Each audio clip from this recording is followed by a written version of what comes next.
세계 경제 1위와 2위의 나라가 벌이던 최악의 무역 전쟁이 잠정 휴전에 들어갔습니다. 주요 20개국 G20 회의에 참석한 미국과 중국의 정상은 앞으로 90일 동안 협상을 하면서 추가 관세를 매기지 않기로 합의했습니다. 또 트럼프 대통령은 귀국길에 비핵화와 관련해 의미 있는 발언을 내놓았습니다.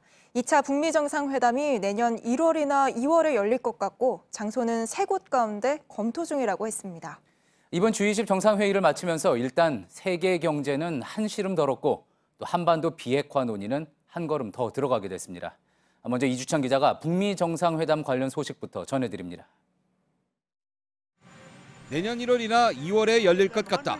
트럼프 대통령은 아르헨티나 G20 회의 뒤 미국으로 돌아가는 전용기 에어포스 1에서 2차 북미 정상회담 시기를 놓고 이렇게 말했습니다. 장소는 구체적으로 밝히지 않고 3군데를 검토 중이라고 밝혔습니다. 또 일정 시점에 김정은 위원장을 미국에 초청하고 싶다고 덧붙였습니다. 앞서 폼페이오 국무장관은 CNN 인터뷰에서 북미 정상회담이 내년 1월 1일 이후 얼마 안 돼 열릴 것이라고 말했습니다. 트럼프 대통령이 2차 정상회담 개최 시점을 2월까지 넓게 열어놓은 셈입니다. 의제와 일정을 조율할 고위급 회담이 아직 열리지 않은 상황을 현실적으로 고려한 발언으로 풀이됩니다. 외교소식통은 내년 초 정상회담이 성사되려면 앞으로 2주 내 북미 양국이 고위급과 실무회담을 열어 일시와 장소를 확정해야 가능하다고 말했습니다. 단순히 회담 일정뿐 아니라 핵사찰과 폐기, 제재 완화에 대한 로드맵을 끌어낼 분수령이 될 것이라는 분석입니다. JTBC 이주찬입니다. 트럼프 대통령은 제2차 북미 정상회담 후보지를 3군데 정도로 검토하고 있다고 말했습니다. 지난 10월에는 서너 곳이라고 했는데 후보지가 그때에 비해서 좀 더 압축된 셈입니다. 또 트럼프 대통령은 때가 되면 김정은 위원장을 미국에 초대하겠다고도 했습니다. 일단 2차 정상회담을 성공적으로 마치면 관계 정상화까지 밀고 나갈 수 있다는 점을 시사한 것 같습니다. 최규진 기자입니다. 트럼프 대통령이 2차 북미 정상회담 개최지를 다시 언급한 건 50여일 만입니다. Singapore was fantastic, but we'll probably do a different location. We're talking about 3 or 4 different locations. 서너 곳이라면서 1차 회담 장소인 싱가포르는 배제했습니다. 트럼프 대통령은 이번엔 3곳을 검토 중이라며 김 위원장을 일정 시점에 미국으로 초대할 것이라고 밝혔다고 로이터 통신은 전했습니다. 2차 회담 성과에 따라 백악관이 있는 워싱턴 등 미국으로 초청 가능성을 열어놓은 것으로 풀이됩니다. 회담 장소로 회담 당사국인 미국과 북한이 아닌 제3국 가능성이 관측되는 이유입니다. 1차 회담 준비 과정에서 거론된 스위스 등 유럽의 중립국이나 아시아권의 북미 동시 수교국 개최 가능성이 주목됩니다. 트럼프 대통령이 2차 북미 정상회담 시점을 사실상 내년 2월까지로 못 박은 것은 이번이 처음입니다. 회담의 시점과 장소, 김 위원장에 대한 초청 의사까지 공개적으로 밝힌 건 교착 국면인 북미 간 협상을 감안한 승부수라는 해석도 나옵니다. JTBC 최규진입니다. 이번에는 청와대 취재기자 연결해서 이번 트럼프 대통령의 발언에 대해서 반응을 한번 살펴보도록 하겠습니다. 류정화 기자가 나가 있습니다. 자, 청와대 입장에서는 아무래도 이번 발언, 트럼프 대통령의 발언 여러모로 반기고 있는 분위기겠죠? 네, 청와대는 트럼프 대통령의 기자회견 내용을 소중하게 받아들인다면서 환영의 뜻을 밝혔습니다. 김의겸 대변인은 오늘 오후 기자들을 만나 이번 회견으로 북미 정상회담이 가시권에 분명히 들어왔다면서 구체적인 의제와 일정도 조속히 확정되길 바란다고 말했습니다. 또 우리 정부가 최대한 협력하겠다는 뜻도 밝혔습니다. 예. 자, 앞서 이제 한미 정상회담이 먼저 있지 않았습니까? 정상회담 마치고 나서 청와대가 2차 북미 회담에 대한 기대감을 드러내기도 했습니다. 자, 오늘 트럼프 대통령이 구체적인 일정까지 말한 셈이 됐네요.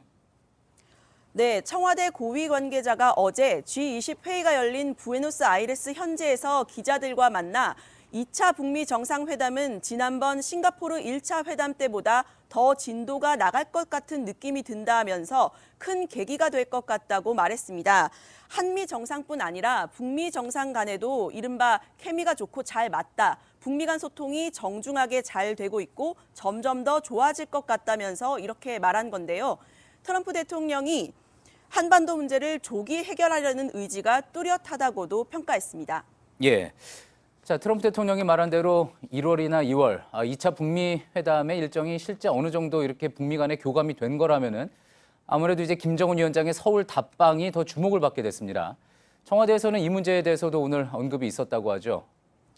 네, 청와대는 일단 김 위원장이 자기가 얘기한 건 꼭 지키더라면서 신뢰를 표현했습니다. 다만 답방은 꼭 연내가 아니어도 상관없는 것 아니냐면서 속도 조절 가능성을 시사했는데요. 시기적으로는 좀 늦어질 수 있지만 답방 약속은 지킬 거라고 보고 있는 겁니다. 한 일본 언론은 지난달에 우리 정부가 북한 측에 12월 중순 답방을 요청했는데 곤란하다는 답변을 받았다고 보도하기도 했는데요. 청와대는 일관되게 연내 답방은 답방의 키는 북한이 쥐고 있고 모든 가능성은 열려 있다고 말해왔습니다. 예, 청와대 춘추관에서 류정화 기자였습니다. 예, 그럼 취재 기자와 좀 더 이야기 나눠보겠습니다. 자, 이희정 기자, 앞서 이제 폼페이오 미국 국무장관 1월 초쯤에 북미 2차 정상회담이 있을 거다 이런 이야기를 했습니다. 하지만 이번에 트럼프 대통령은 1월이나 2월을 언급을 했고 약간 시차가 생긴 셈인데 이 부분은 어떻게 봐야지 될까요? 네, 폼페이오 장관은 1월 초를 언급을 했고 또 트럼프 대통령은 1월이나 2월이라고 해서 좀 더 기간을 넓게 잡았습니다.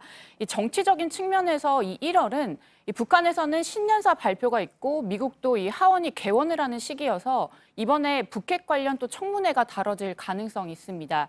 그러니까 이 북미 모두 대내적으로 이런 정치적인 메시지가 좀 필요한 시기인 거죠. 다만 트럼프 대통령이 2월을 언급한 건 이 두 사람 간의 어떤 이견이 있었다라기보다는 이 고위급 회담이 미뤄지고 있는 이 현재의 상황을 좀 일부분 반영한 것 아니냐 이런 분석이 나옵니다. 그렇겠군요. 자, 그러면서 이제 트럼프 대통령이 앞서 보도에서도 말씀을 드렸지만 장소 3곳 검토 중이라고 이야기를 했습니다.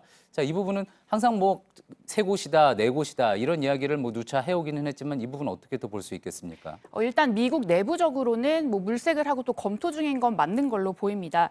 일각에서는 이 오늘 트럼프 대통령 발언에 어떤 북한을 움직이려는 좀 의도가 깔렸다는 분석도 있는데요. 이 선제적으로 뭐 미국은 2차 북미 정상회담을 원한다. 난 준비가 됐으니까 와라. 대신에 우리가 원하는 걸 갖고 와라. 일종의 이런 메시지일 수 있다는 겁니다. 예, 어떻습니까? 그러면 구체적으로 거론이 지금 외교가에서 되고 있거나 뭐 이렇게 보이는 장소 꼽아볼 수 있겠습니까? 그 김정은 위원장이 일단 오갈 수 있는 거리 그리고 인프라 환경 등을 좀 종합적으로 고려를 해서 결국 고르게 될 텐데요. 이 외교가 안팎의 얘기를 좀 종합해 보면요. 트럼프 대통령이 김 위원장을 일정 시점에 초청을 하겠다라고 했으니까 이 워싱턴은 빼고요. 그렇겠군요. 네. 그리고 이 동남아 쪽에선 아세안 국가인 인도네시아와 말레이시아 또 필리핀 정도가 꼽힙니다.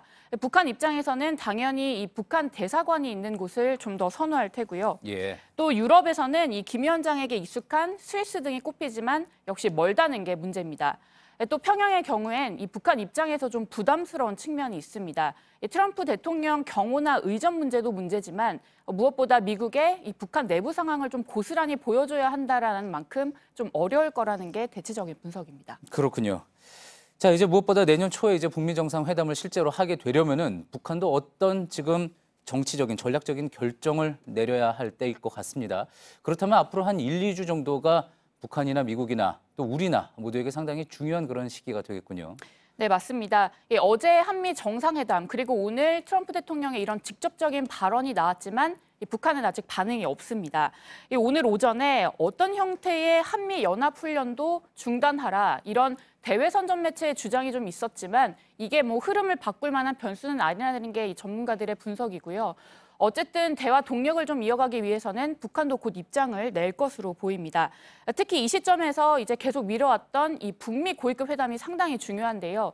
이 실무적인 차원에서 이 정상회담의 의제와 일정을 또 미리 조율을 하고 그리고 이 가장 큰 문제인 비핵화와 또 제재 완화 부분도 좀 정리를 해야 하기 때문입니다. 특히 김정은 위원장의 이 서울 답방도 결국에는 고위급 회담과 또 2차 정상회담 기류와도 계속 맞닿아 있기 때문에 앞으로 1, 2주가 상당히 고비가 될 걸로 보입니다. 지금으로서는 백악관이나 청와대나 일단 북한의 입장을 좀 기다려보는 수밖에 없을 것 같습니다. 현재 모든 공이 북한에 넘어가 있는 그런 상황인 거군요. 잘 들었습니다. 이희정 기자였습니다.